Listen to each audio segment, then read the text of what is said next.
Hello, my name is McAloon. I am here today as member of the CalfCare Technical Working Group, and I just want to review some of the key points pertinent to weaning for the coming spring.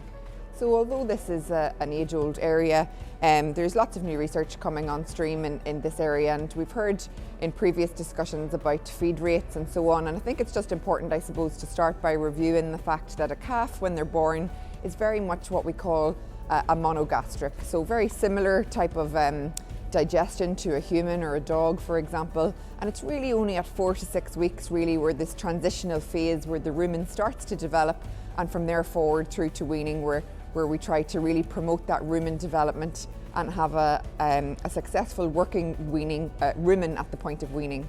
I think that's super important because in the early phase a calf is really designed to grow on milk.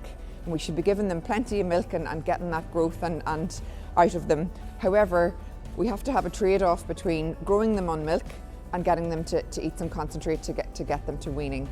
So if a calf was left to suckle naturally on a suckler cow, for example, their voluntary feed intake would be close to around 20% of body weight. Traditionally, very historically, we used to feed calves 10% of body weight, and we realised that was strictly underfeeding them.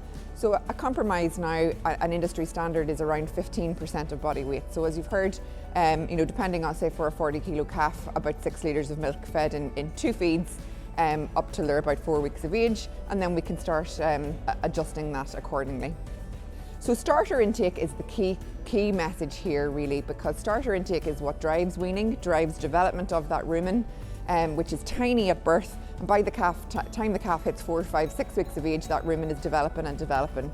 So it's the fermentation and processing of starter to volatile fatty acids that drives the development of the rumen wall, and that's really key. So we want to be offering starter from the first week of life, even though calves will only probably play with it in that stage, but they certainly should be getting used to it and accustomed to it. So fresh starter offered from early on. And another key point about starter intake is for the rumen to ferment the starter to get the useful end products, the calf really needs access to fresh water. So fresh water and starter should be offered from the first week of life. And then obviously as we start to drop back milk from that transitional phase onward, the calf then should be taking in much more starter. So as we drop back milk, then the calf has to meet their nutrient requirements. So hopefully their starter intake will increase, gradually onwards from about that 6-week mark. And I suppose we do talk about targets in terms of weight and age and so on, and they are useful to direct the logistics and how we plan weaning. But really the key piece of information is that starter intake should be the proxy measure of a functional rumen, and it should be that we're using to decide on acceptable time to wean our calves. So we talk about a minimum of 1 kilo of concentrate, but I would probably go further and say that ideally in group fed calves they would be eating 1.5 kilos of concentrate consistently over 3 or 4 consecutive days before we could say, right, those calves look like that they're good to go. The other thing about the milk feeding, if we're feeding 15% of body weights in around that 6 litres from birth, by 4 to 6 weeks of age, if we're still feeding 6 litres of milk, then that calf is getting bigger, and we're gradually stepping down the milk feed. So I suppose no matter how we do it, whether we drop to once a day feeding from about that 4 to 6 week mark onward, or whether we drop, then we probably would go further and start dropping volume in the run into weaning, that whenever we decide to wean our calves, the key is that we would try and do it gradually, so that it's a gradual transition. So we're dropping back the milk over sort of a 7 to 14 day period, and we're ensuring that starter intake is increasing to that, ideally 1.5 kilos.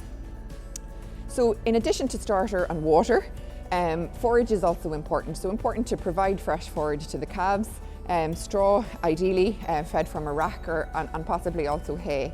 I think it's important though that we do remember that the key point is the starter intake, and forage will help increase starter intake and help develop the actual physical size of the rumen, so they should have access to it as well.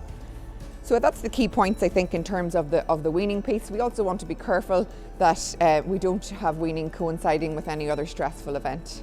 And ideally we would be measuring our growth rates on farm, so that calves, we're monitoring are our calves actually achieving 0.7, 0.8 kilos of average daily gain per day between birth and weaning, and to try and see how our system is working. Summer scour is something just to quickly mention briefly at the end here, and that's just really a key issue for a small number of farms, although it seems to be becoming more prevalent. Summer scour is a rule-out diagnosis, and really important that you do engage with your vet if you do see this scouring calves shortly after going to grass, because we need to rule out common things like coccidiosis and worms and possible issues with copper and so on before we talk about summer scour. And summer scour really is something that needs a bespoke solution to each farm, because it's something that is still very poorly understood. So different solutions for different farms.